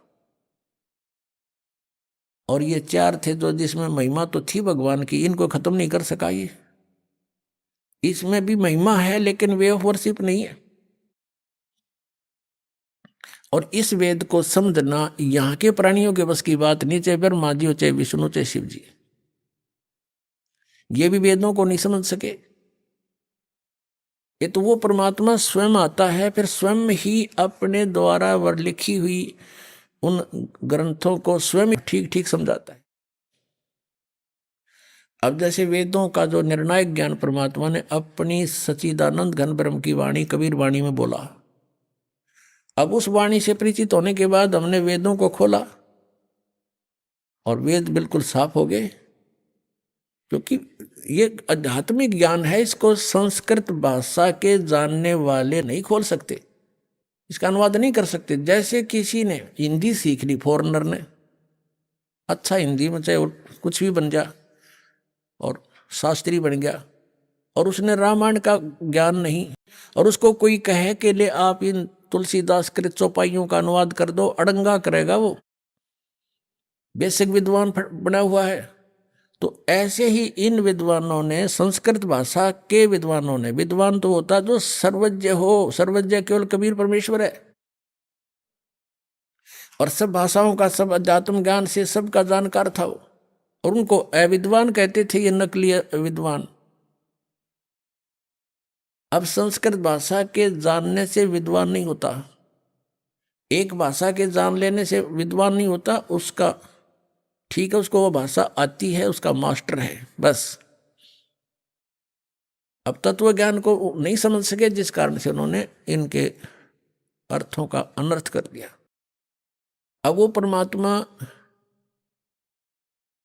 स्वयं वहां से चलकर आते हैं, अपने द्वारा रची हुई सृष्टि को वही ठीक ठीक बताते हैं, और यथार्थ ज्ञान वही आकर देते हैं, वो ज्ञान समझाते हैं, मनुष्य की तरह चलकर आते हैं। अपनात्मा इस काल भगवान ने इन अज्ञानी ऋषि महर्षियों मंडलेश्वरों गुरुओं ब्राह्मणों द्वारा, ब्राह्मण कार से या कोई जाति से नहीं है। अभी आपने सुने संत रामपाल जी महाराज के मंगल प्रवचन। आइए अब सुनते हैं संत रामपाल जी महाराज से नाम दीक्षा लेकर सतभक्ति करके अद्भुत लाभ प्राप्त करने वाले अनुयायी के विचार। नमस्कार जी, सत सैब जी, की नाम है ਤੁਹਾਡਾ? मेरा नाम संदीप कौर है जी। कित्थों आए हो? ਅਸੀਂ ਸੰਗਰੂਰ ਤੋਂ ਆਏ ਹਾਂ ਜੀ। ਸੰਤ ਰਾਮਪਾਲ ਜੀ ਦੀ ਮਹਾਰਾਜ ਜੀ ਦੀ ਸ਼ਰਨ ਦੇ ਵਿੱਚ ਆਉਣ ਤੋਂ ਪਹਿਲਾਂ ਤੁਸੀਂ ਕਿਹੜੀ ਭਗਤੀ ਕਰਦੇ ਸੀ? ਅਸੀਂ ਗੁਰਦੁਆਰੇ ਵੀ ਜਾਂਦੇ ਸੀ, ਮੰਦਿਰ ਵੀ ਜਾਂਦੇ ਸੀ, ਸਮਾਧਾਂ ਤੇ ਵੀ ਜਾਂਦੇ ਸੀ, ਪਰ ਜੀ ਉੱਥੋਂ ਸਾਨੂੰ ਕੋਈ ਲਾਭ ਨਹੀਂ ਹੋਇਆ। ਗੁਰਦੁਆਰੇ ਜਾਂਦੇ ਤਾਂ ਹੈਗੇ ਸੀਗੇ ਜੀ ਅਸੀਂ, ਪਰ ਸਾਨੂੰ ਨਾ ਉਸ ਬਾਰੇ ਪਤਾ ਕੁਛ ਨਹੀਂ ਸੀਗਾ। ਜਿਵੇਂ ਸਾਡੇ ਪਰੰਪਰਾ ਚੱਲਦੀ ਰਹਿੰਦੀ ਸੀਗੀ ਘਰੇ, ਜਿਵੇਂ ਕਰਦੇ ਸੀ, ਗੁਰਦੁਆਰੇ ਜਾਂਦੇ ਸੀਗੇ, ਉਹ ਜੋਤ ਲਾਉਂਦੇ ਸੀ, ਉਵੇਂ ਅਸੀਂ ਜੋਤ ਲਾ ਦਿੰਦੇ, ਸਾਰਾ ਕੁਝ ਕਰਦੇ ਸੀ, ਪਰ ਸਾਨੂੰ ਉਹਦੇ ਵਿੱਚੋਂ ਕੋਈ ਲਾਭ ਨਹੀਂ ਮਿਲਿਆ ਹੈਗਾ। ਇੱਕ ਮੇਰੇ ਪਤੀ ਜੀ ਸੀ, ਉਹ ਬਹੁਤ ਜ਼ਿਆਦਾ ਮੇਰੇ ਨਾਲ ਲੜਦੇ ਰਹਿੰਦੇ ਸੀਗੇ, ਤੇ ਮੈਨੂੰ ਐਂ ਸੀਗਾ ਵੀ ਪਰਮਾਤਮਾ ਮਿਲੇ, ਪਤਾ ਲੱਗੇ, ਭਗਤੀ ਬਾਰੇ ਪਤਾ ਲੱਗੇ, ਵੀ ਅਸੀਂ ਗੁਰਦੁਆਰੇ ਜਾਂਦੇ ਆਂਗੇ, ਵੀ ਸਾਨੂੰ ਉਹਦੇ ਬਾਰੇ ਵੀ ਐਂ ਪਤਾ ਲੱਗੇ ਵੀ ਪਰਮਾਤਮਾ ਕਿਵੇਂ ਮਿਲੂਗਾ, ਤੇ ਫਿਰ ਪਰਮਾਤਮਾ ਦੀ ਪਹਿਚਾਣ ਸਾਨੂੰ ਕਿਵੇਂ ਹੋਊਗੀ। ਐਂ ਕਰਦੇ ਕਰਦੇ ਬਸ ਦੁੱਖ ਹੀ ਦੁੱਖ ਆਈ ਗਏ ਸਰੀਰ ਦੇ ਉੱਤੇ। ਤੇ ਫਿਰ ਮੇਰੀ ਬੇਟੀ ਹੋਈ ਜਦੋਂ ਮੈਨੂੰ ਨਾ ਗਠੀਆ ਹੋ ਗਿਆ ਸੀਗਾ। ਜਦੋਂ ਮੈਨੂੰ ਗਠੀਆ ਹੋ ਗਿਆ ਸੀਗਾ ਤੇ ਸਾਡੇ ਲਵੇ ਗਮਾਂਡੀ ਸੀਗੇ ਜਿਹੜੇ, ਉਹ ਪਰਮਾਤਮਾ ਨਾਲ ਜੁੜੇ ਹੋਏ ਸੀਗੇ, ਉਹ ਪਰਮਾਤਮਾ ਦੀਆਂ ਹੀ ਗੱਲਾਂ ਕਰਦੇ ਸੀਗੇ। ਉਹ ਜਦੋਂ ਪਰਮਾਤਮਾ ਦੀਆਂ ਗੱਲਾਂ ਕਰਦੇ ਸੀ, ਮੈਂ ਨਾ ਥੋੜਾ ਥੋੜਾ ਸੁਣਨ ਲੱਗ ਗਈ ਵੀ ਮੈਨੂੰ ਦੁੱਖ ਸੀਗਾ, ਵੀ ਮੇਰਾ ਦੁੱਖ ਕਿਤੋਂ ਠੀਕ ਹੋਵੇ। ਜਦੋਂ ਮੇਰਾ ਦੁੱਖ, ਤੁਸੀਂ ਪਰਮਾਤਮਾ ਕਿਹਨੂੰ ਕਹਿ ਰਹੇ ਹੋ? ਪਰਮਾਤਮਾ ਸੰਤ ਰਾਮਪਾਲ ਜੀ ਮਹਾਰਾਜ ਨੂੰ ਕਹਿ ਰਹੇ ਹਾਂ ਜੀ। ਮੈਨੂੰ ਪਹਿਲਾਂ ਤਾਂ ਸੰਤ ਰਾਮਪਾਲ ਜੀ ਮਹਾਰਾਜ ਬਾਰੇ ਕੁਛ ਵੀ ਨਹੀਂ ਪਤਾ ਸੀਗਾ ਵੀ ਸੰਤ ਰਾਮਪਾਲ ਜੀ ਮਹਾਰਾਜ ਕੌਣ ਹੈ। ਜਦੋਂ ਮੇਰੇ ਗਮਾਂਡ ਦੇ ਵਿੱਚ ਮੈਨੂੰ ਉਹ ਗੱਲਾਂ ਕਰਦੀ ਸੀ, ਗਮਾਂਡਣ ਨਾ, ਮੈਨੂੰ ਉਹ ਕਹਿੰਦੀ ਹੁੰਦੀ ਸੀ ਵੀ ਆਪਣੇ ਕਮਲ ਖੁੱਲ੍ਹ ਜਾਂਦੇ ਨੇ। ਮੈਨੂੰ ਕਮਲਾਂ ਬਾਰੇ ਵੀ ਕੁਛ ਨਹੀਂ ਪਤਾ ਸੀਗਾ। ਜਦੋਂ ਕਹਿੰਦੀ ਕਮਲ ਖੁੱਲ੍ਹ ਜਾਂਦੇ ਨੇ ਤੇ ਆਪਣੇ ਸਰੀਰਕ ਦੇ ਕਸ਼ਟ ਵੀ ਠੀਕ ਹੋ ਜਾਂਦੇ ਨੇ, ਤਾਂ ਫਿਰ ਮੈਨੂੰ ਐਂ ਲੱਗਿਆ ਵੀ ਸ਼ਾਇਦ ਮੇਰੇ ਵੀ ਦੁੱਖ ਦਾ ਨਿਵਾਰਨ ਹੋ ਸਕਦਾ ਹੈਗਾ ਵੀ ਜੇ ਮੈਂ ਇਹਦੀ ਗੱਲ ਸੁਣਾ। ਤੇ ਮੈਂ ਸੁਣਦੀ ਵੀ ਰਹੀ, ਅਣਸੁਣਿਆ ਵੀ ਕਰਦੀ ਰਹੀ, ਪਰ ਮੈਂ ਨਾ ਜਿਵੇਂ ਉਹ ਕਰਦੀ ਸੀ ਮੈਂ ਉਵੇਂ ਲੱਗ ਹੀ ਕਰਨ। ਮੈਨੇ ਕੀ ਕੀਤਾ, ਮੈਂ ਜਿਵੇਂ ਉਹ ਭਗਤੀ ਕਰਦੀ ਸੀ ਨਾ, ਮੈਂ ਘਰੇ ਜੋਤ ਲਾਉਣ ਲੱਗ ਗਈ, ਬਿਨਾਂ ਨਾਮ ਲਈ ਮੈਂ ਘਰੇ ਜੋਤ ਲਾਉਣ ਲੱਗ ਗਈ। ਜਦੋਂ ਮੈਂ ਬਿਨਾਂ ਨਾਮ ਲਈ ਘਰੇ ਜੋਤ ਲਾਉਣ ਲੱਗ ਗਈ, ਵੀ ਮੈਨੂੰ ਪਹਿਲਾਂ ਹੀ ਲਾਭ ਮਿਲਣ ਲੱਗ ਗਏ। ਪਹਿਲਾਂ ਹੀ ਪਰਮਾਤਮਾ ਨੇ ਮੈਨੂੰ ਤਾਂ ਠੀਕ ਕਰਨਾ ਸ਼ੁਰੂ ਕਰਤਾ। ਮੈਨੂੰ ਗਠੀਆ ਸੀਗਾ ਤੇ ਮੇਰਾ ਗਠੀਆ ਬਿਲਕੁਲ ਠੀਕ ਰਹਿਣ ਲੱਗ ਗਿਆ ਵੀ ਮੈਨੂੰ ਸਰੀਰ ਤੋਂ ਪਤਾ ਲੱਗਣ ਲੱਗ ਗਿਆ ਵੀ ਮੇਰੇ ਸਰੀਰ ਦੇ ਵਿੱਚ ਹੁਣ ਕਸ਼ਟ ਨਹੀਂ ਰਹਿ ਰਿਹਾ ਹੈਗਾ ਕੋਈ ਵੀ। ਤੇ ਜਦੋਂ ਮੈਨੂੰ ਮੇਰਾ ਗਠੀਆ ਠੀਕ ਰਹਿਣ ਲੱਗਾ ਮੈਂ ਘਰੇ ਜੋਤ ਲਾਉਣ ਲੱਗ ਗਈ। ਪਰਮਾਤਮਾ ਮੈਨੂੰ ਪਤਾ ਵੀ ਨਹੀਂ ਸੀਗਾ ਵੀ ਨਾਮ ਲੈਣ ਤੋਂ ਬਾਅਦ ਜੋਤ ਲਾਈ ਦੀ ਹੈ। ਮੈਂ ਤਾਂ ਪਹਿਲਾਂ ਹੀ ਜੋਤ ਲਾਉਣ ਲੱਗ ਗਈ ਪਰਮਾਤਮਾ ਦੀ। ਬਸ ਜੋਤ ਲਾਉਂਦੀ, ਪ੍ਰਣਾਮ ਜਿਵੇਂ ਉਹ ਲਵੇ ਕਰਦੇ ਮੈਂ ਉਵੇਂ ਹੀ ਪ੍ਰਣਾਮ ਕਰਨ ਲੱਗ ਗਈ ਪਰਮਾਤਮਾ ਨੂੰ, ਪਰਮਾਤਮਾ ਦੀ ਤਰ੍ਹਾਂ ਮੰਨਣ ਲੱਗ ਗਈ। ਤੇ ਪਰਮਾਤਮਾ ਨੇ ਫਿਰ ਮੇਰਾ ਬਹੁਤ ਸਾਥ ਦਿੱਤਾ। 2014 ਦੇ ਵਿੱਚ ਮੇਰੀ ਭੈਣ ਨੇ ਉਪਦੇਸ਼ ਲਿਆ ਸੀਗਾ। ਉਸ ਦਿਨ ਮੈਨੇ ਸਤਸੰਗ ਸੰਤ ਰਾਮਪਾਲ ਜੀ ਮਹਾਰਾਜ ਦਾ ਸਤਸੰਗ ਸੁਣਨਾ ਸ਼ੁਰੂ ਕਰਤਾ। ਜਦੋਂ ਮੈਂ ਸਤਸੰਗ ਸੁਣਨਾ ਸ਼ੁਰੂ ਕਰਤਾ ਤੇ ਮੈਨੂੰ ਪਤਾ ਲੱਗ ਗਿਆ ਵੀ ਪਰਮਾਤਮਾ ਤਾਂ ਇਹੀ ਹੈਗਾ ਵੀ ਮੈਂ ਤਾਂ ਨਾਮ ਲੈਣਾ। ਹੁਣ ਮੈਨੂੰ ਨਾਮ ਦੀ ਕਸਕ ਜ਼ਿਆਦਾ ਜਾਗੀ। ਤੇ ਸਿੱਖ ਪਰਿਵਾਰ ਦੇ ਵਿੱਚੋਂ ਸੀਗੀ ਮੈਂ। ਮੇਰੇ ਪਰਿਵਾਰ ਦੇ ਮੈਂਬਰ ਸੀ ਸਾਰੇ, ਗੁਰਦੁਆਰੇ ਨੂੰ ਮੰਨਦੇ ਸੀਗੇ। ਤੇ ਮੈਂ ਉਹਨਾਂ ਨੂੰ ਪਹਿਲਾਂ ਹੀ ਦੱਸਣਾ ਸ਼ੁਰੂ ਕਰਤਾ ਵੀ ਪਰਮਾਤਮਾ ਆਏ ਹੋਏ ਨੇ, ਵੀ ਮੈਂ ਤਾਂ ਨਾਮ ਲਊਂਗੀ। ਤੇ ਉਹ ਮੇਰਾ ਵਿਰੋਧ ਕਰਨਾ ਸ਼ੁਰੂ ਕਰਨ ਲੱਗ ਗਏ ਵੀ ਇਹ ਤਾਂ ਨਾਮ ਲਊਗੀ, ਹੁਣ ਇਹ ਤਾਂ ਕਿਧਰੇ ਹੋਰ ਜਾਣ ਲੱਗੂ। ਉਹ ਮੇਰਾ ਵਿਰੋਧ ਕਰੀ ਗਏ, ਕਦੇ ਮੇਰਾ ਸਤਸੰਗ ਬੰਦ ਕਰ ਦੇਣ, ਕਿਤੇ ਕਿਵੇਂ। ਪਰ ਮੈਨੂੰ ਪਰਮਾਤਮਾ ਦੀ ਪੂਰੀ ਕਸ਼ਕ ਸੀ ਵੀ ਮੈਂ ਪਰਮਾਤਮਾ ਨੂੰ ਕਿਵੇਂ ਨਾ ਕਿਵੇਂ ਕਰਕੇ ਨਾਮ ਲਵਾਂ। ਜਿਹੜੀ ਭਗਤਮਤੀ ਨੇ ਸਾਡੇ ਲਵੇ ਨਾਮ ਲਿਆ ਹੋਇਆ ਸੀ, ਮੈਨੂੰ ਉਹਨੇ ਕਿਹਾ ਵੀ ਤੂੰ 2 ਸਾਲ ਰੁਕ ਜਾ ਸੰਦੀਪ, ਹਜੇ ਤੇਰੇ ਪਰਿਵਾਰ ਦੇ ਮੈਂਬਰ ਤੇਰਾ ਜ਼ਿਆਦਾ ਵਿਰੋਧ ਕਰਨਗੇ, ਤੂੰ ਰੁਕ ਜਾ। ਮੈਂ ਬਹੁਤ ਕੋਸ਼ਿਸ਼ ਕੀਤੀ। ਇੱਕ ਵਾਰ ਮੈਂ ਰੇਲਵੇ ਸਟੇਸ਼ਨ ਤੋਂ ਵੀ ਮੁੜ ਆਈ, ਜਾਂਦੀ ਮੈਂ ਵੀ ਨਾਮ ਲੈ ਕੇ ਆਉਣਾ। ਫਿਰ ਮੈਂ ਜਦੋਂ ਉਹਨੇ ਮੈਨੂੰ ਕਿਹਾ 2 ਸਾਲ ਰੁਕ ਜਾ, ਉਸ ਤੋਂ ਬਾਅਦ ਮੇਰੀ ਮਾਸੀ ਦੀ ਕੁੜੀ ਨੇ ਮੈਨੂੰ ਕਿਹਾ, ਕਹਿੰਦੀ ਵੀ ਮੈਂ ਵੀ ਥੋੜੀ ਸੰਦੀਪ ਸੰਤ ਰਾਮਪਾਲ ਜੀ ਮਹਾਰਾਜ ਦੀ ਸਤਸੰਗ ਸੁਣੀ ਹੈ, ਵੀ ਤੂੰ ਵੀ ਸਤਸੰਗ ਸੁਣਦੀ ਹੈ, ਵੀ ਆਪਾਂ ਤਾਂ ਨਾਮ ਲੈ ਕੇ ਆਉਣਾ ਹੈਗਾ। ਅਸੀਂ ਦੋਨਾਂ ਜਾਣੀਆਂ ਨੇ, ਜਦੋਂ ਉਹਨੇ ਮੈਨੂੰ ਕਿਹਾ ਮੇਰੀ ਤਾਂ ਖੁਸ਼ੀ ਦਾ ਕੋਈ ਟਿਕਾਣਾ ਨਹੀਂ ਰਿਹਾ ਵੀ ਮੈਨੂੰ ਤਾਂ ਹੁਣ ਨਾਮ ਮਿਲੂਗਾ। ਮੇਰੀ ਭੈਣ ਨੇ 2014 'ਚ ਨਾਮ ਲਿਆ ਸੀਗਾ। ਉਹੀ ਪਰਮਾਤਮਾ ਨੇ ਉਹਦੇ ਮੂੰਹ ਕਹਾਇਆ ਸੀਗਾ ਵੀ ਤੂੰ 2 ਸਾਲ ਰੁਕ ਜਾ। ਉਹੀ ਟਾਈਮ ਆਇਆ ਮੇਰਾ 12/6/2016 'ਚ ਮੈਂ ਸੰਤ ਰਾਮਪਾਲ ਜੀ ਮਹਾਰਾਜ ਤੋਂ ਨਾਮ ਲਿਆ। ਸੰਤ ਰਾਮਪਾਲ ਜੀ ਮਹਾਰਾਜ ਜੀ ਤੋਂ ਨਾਮ ਲੈਣ ਤੋਂ ਬਾਅਦ ਤੁਹਾਨੂੰ ਹੋਰ ਕੀ ਲਾਭ ਹੋਏ? ਸੰਤ ਰਾਮਪਾਲ ਜੀ ਮਹਾਰਾਜ ਤੋਂ ਨਾਮ ਲੈਣ ਤੋਂ ਬਾਅਦ ਦੇਖੋ ਜੀ ਭਗਤ ਜੀ, ਮੇਰਾ ਗਠੀਆ ਬਿਲਕੁਲ ਠੀਕ ਹੋ ਗਿਆ। ਜਦੋਂ ਮੇਰਾ ਗਠੀਆ ਠੀਕ ਹੋਇਆ, ਮੇਰਾ ਭਗਤ ਜੀ ਮੇਰੇ ਨਾਲ ਲੜਦਾ ਰਹਿੰਦਾ ਸੀ, ਪੂਰਾ ਸ਼ਾਂਤ ਰਹਿਣ ਲੱਗ ਗਿਆ ਮੇਰਾ ਭਗਤ ਜੀ। ਮੇਰੇ ਨਾਲ ਲੜਨਾ ਬਿਲਕੁਲ ਬੰਦ ਕਰਤਾ ਉਸਨੇ। ਤੇ ਉਹ ਜਿਵੇਂ ਮੈਂ ਕਰਦੀ ਸੀ ਭਗਤੀ ਉਵੇਂ ਉਹ ਲੱਗ ਗਿਆ ਕਰਨ। ਉਹਨਾਂ ਨੇ ਵੀ ਮੇਰੇ ਨਾਲ 4 ਮਹੀਨਿਆਂ ਬਾਅਦ ਨਾਮ ਦੀਕਸ਼ਾ ਲੈ ਲਈ। ਬਸ ਘਰ 'ਚ ਵਿਰੋਧ ਤੇ ਪਰਮਾਤਮਾ ਨੇ ਲਾਭ ਤਾਂ ਬਹੁਤ ਜ਼ਿਆਦਾ ਦਿੱਤੇ ਮੈਨੂੰ। ਤੇ ਦੇਖੋ ਮੇਰਾ ਸਰੀਰ ਠੀਕ ਹੋਇਆ, ਮੇਰੇ ਭਗਤ ਨੂੰ ਦਿਮਾਗੀ ਪ੍ਰੋਬਲਮ ਸੀ ਉਹ ਪਰਮਾਤਮਾ ਨੇ ਠੀਕ ਕੀਤੀ। ਤੇ ਮੇਰੀ ਬੇਟੀ ਨੂੰ ਪਰਮਾਤਮਾ ਨੇ ਕੈਨੇਡਾ ਦੇ ਵਿੱਚ ਜਾਂਦਿਆਂ ਹੀ ਜੌਬ ਦਿੱਤੀ। ਬੱਚੇ ਪੜ੍ਹਦੇ ਨੇ, ਪੜ੍ਹਦੀ ਵੀ ਰਹੀ, ਨਾਲ ਦੀ ਨਾਲ ਜੌਬ ਕਰਦੀ ਰਹੀ। ਤੇ ਮੈਂ ਕਹਿੰਦੀ ਵੀ ਪਰਮਾਤਮਾ ਜਿਹੜਾ ਮੈਂ ਸੋਚਦੀ ਆਂਗੀ ਉਦੋਂ ਪਹਿਲਾਂ ਹੀ ਪਰਮਾਤਮਾ ਮੇਰਾ ਇਹ ਪੂਰਾ ਕਰ ਦਿੰਦਾ ਗਾ। ਵੀ ਪਰਮਾਤਮਾ ਨੇ ਮੈਨੂੰ ਇਹੀ ਲਾਭ ਦਿੱਤੇ ਵੀ ਘਰ 'ਚ ਮੇਰੇ ਬਰਕਤ ਬਿਲਕੁਲ ਨਹੀਂ ਸੀਗੀ ਨਾਮ ਲੈਣ ਤੋਂ ਪਹਿਲਾਂ। ਨਾਮ ਲੈਣ ਤੋਂ ਬਾਅਦੋਂ ਪਰਮਾਤਮਾ ਨੇ ਮੇਰੇ ਘਰ 'ਚ ਇੰਨੀ ਬਰਕਤ ਪਾਤੀ ਵੀ ਮੈਂ ਪਰਮਾਤਮਾ ਦਾ ਸ਼ੁਕਰਾਨਾ ਕਿਵੇਂ ਕਰਾਂ ਭਗਤ ਜੀ। ਪਰਮਾਤਮਾ ਨੇ ਮੈਨੂੰ ਇੰਨੇ ਲਾਭ ਦਿੱਤੇ, ਮੈਂ 100 ਸ਼ੁਕਰਾਨਾ ਪਰਮਾਤਮਾ ਦਾ ਇਹੀ ਕਰਦੀ ਹਾਂ ਵੀ ਪਰਮਾਤਮਾ ਜਿਵੇਂ ਤੈਨੂੰ ਮੈਨੂੰ ਆਪਦੀ ਸ਼ਰਨ ਵਿੱਚ ਬੁਲਾਇਆ, ਪਰਮਾਤਮਾ ਐਵੇਂ ਤੂੰ ਸਾਰਿਆਂ ਦੇ ਦੁੱਖ ਦੂਰ ਕਰੀ। ਜਿਵੇਂ ਕਿ ਤੁਹਾਡਾ ਜਨਮ ਸਿੱਖ ਧਰਮ ਦੇ ਵਿੱਚ ਹੋਇਆ ਤੇ ਤੁਸੀਂ ਗੁਰੂ ਗ੍ਰੰਥ ਸਾਹਿਬ ਦਾ ਵੀ ਪਾਠ ਕਰਦੇ ਸੀ ਤੇ ਗੁਰਦੁਆਰੇ ਵੀ ਜਾਂਦੇ ਸੀ, ਫਿਰ ਤੁਹਾਨੂੰ ਸੰਤ ਰਾਮਪਾਲ ਜੀ ਮਹਾਰਾਜ ਦੇ ਗਿਆਨ ਵਿੱਚ ਕੀ ਇਹੋ ਜਿਹਾ ਮਿਲਿਆ ਕਿ ਤੁਸੀਂ ਸੰਤ ਰਾਮਪਾਲ ਜੀ ਦੀ ਮਹਾਰਾਜ ਦੀ ਸ਼ਰਨ ਦੇ ਵਿੱਚ ਆ ਗਏ? ਸਾਨੂੰ ਪਹਿਲਾਂ ਗੁਰੂ ਗ੍ਰੰਥ ਬਾਰੇ ਕੁਝ ਵੀ ਪਤਾ ਨਹੀਂ ਸੀਗਾ। ਫਿਰ ਉਸ ਤੋਂ ਬਾਅਦ ਜਦੋਂ ਸੰਤ ਰਾਮਪਾਲ ਜੀ ਮਹਾਰਾਜ ਦੀ ਸਤਸੰਗ ਸੁਣਦੇ ਰਹੇ, ਫਿਰ ਸਾਨੂੰ ਗੁਰੂ ਗ੍ਰੰਥ ਬਾਰੇ ਵੀ ਸਮਝ ਆਉਣ ਲੱਗ ਗਈ। ਜਿਵੇਂ 24 ਪੰਨੇ ਤੇ ਲਿਖਿਆ ਹੈਗਾ, ਫਾਹੀ ਸੁਰਤ ਮੁਲੂਕੀ ਵੇਸ, ਇਹ ਠਗਵਾੜਾ ਠੱਗੀ ਦੇਸ, ਖਰਾ ਸਿਆਣਾ ਬਹੁਤਾ ਭਾਰ, ਧਾਨ ਕਰੂਪ ਰਹਾ ਕਰਤਾਰ। ਫਿਰ ਸਾਨੂੰ ਪਤਾ ਲੱਗ ਗਿਆ ਵੀ ਪਰਮਾਤਮਾ ਇਹੀ ਹੈਗਾ, ਵੀ ਗੁਰੂ ਗ੍ਰੰਥ ਵਿੱਚ ਵੀ ਇਹ ਪ੍ਰਮਾਣ ਹੈਗਾ। ਤੇ ਗੁਰੂ ਨਾਨਕ ਦੇਵ ਜੀ ਨੇ ਵੀ ਇਹੀ ਭਗਤੀ ਕੀਤੀ ਸੀਗੀ, ਤਾਂ ਕਰਕੇ ਵੀ ਸਾਨੂੰ ਸਿੱਖ ਪਰਿਵਾਰ ਦੇ ਵਿੱਚ ਸਮਝ ਆ ਗਈ ਵੀ ਇਹੀ ਭਗਤੀ ਕਰਨੀ ਅਸੀਂ। ਇੱਕ ਭਾਈ ਬਾਲੇ ਵਾਲੀ ਜਨ ਸਾਖੀ ਤੋਂ ਪ੍ਰਮਾਣ ਮਿਲਿਆ ਸਾਨੂੰ, ਜਿਹੜਾ 2 ਅੱਖਰ ਦਾ ਨਾਮ ਹੈ ਸਤਨਾਮ। ਸੰਤ ਰਾਮਪਾਲ ਜੀ ਮਹਾਰਾਜ ਸਾਨੂੰ ਭਗਤੀ ਦਿੰਦੇ ਨੇ, ਉਹੀ ਗੁਰੂ ਨਾਨਕ ਦੇਵ ਜੀ ਨੇ ਮੰਤਰ ਜਪੇ ਨੇ। ਅਖੀਰ ਦੇ ਵਿੱਚ ਤੁਸੀਂ ਸੰਤ ਸਮਾਜ ਨੂੰ, ਭਗਤ ਸਮਾਜ ਨੂੰ ਕੀ ਸੰਦੇਸ਼ ਦੇਣਾ ਚਾਹੋਗੇ? ਸੰਦੇਸ਼ ਤਾਂ ਭਗਤ ਜੀ ਸਾਡੇ ਪਰਮਾਤਮਾ ਹੀ ਦੇ ਸਕਦੇ ਨੇ, ਸੰਤ ਰਾਮਪਾਲ ਜੀ ਮਹਾਰਾਜ ਦੇ ਸਕਦੇ ਨੇ।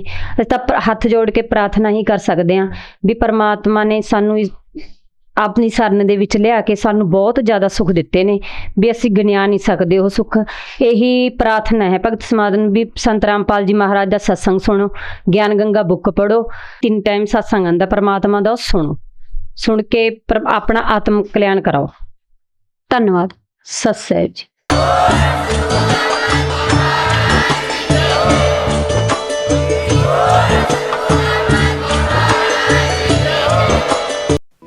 आप सुन रहे थे जगत गुरु तत्वदर्शी संत रामपाल जी महाराज के मंगल प्रवचन। अधिक जानकारी के लिए संपर्क करें।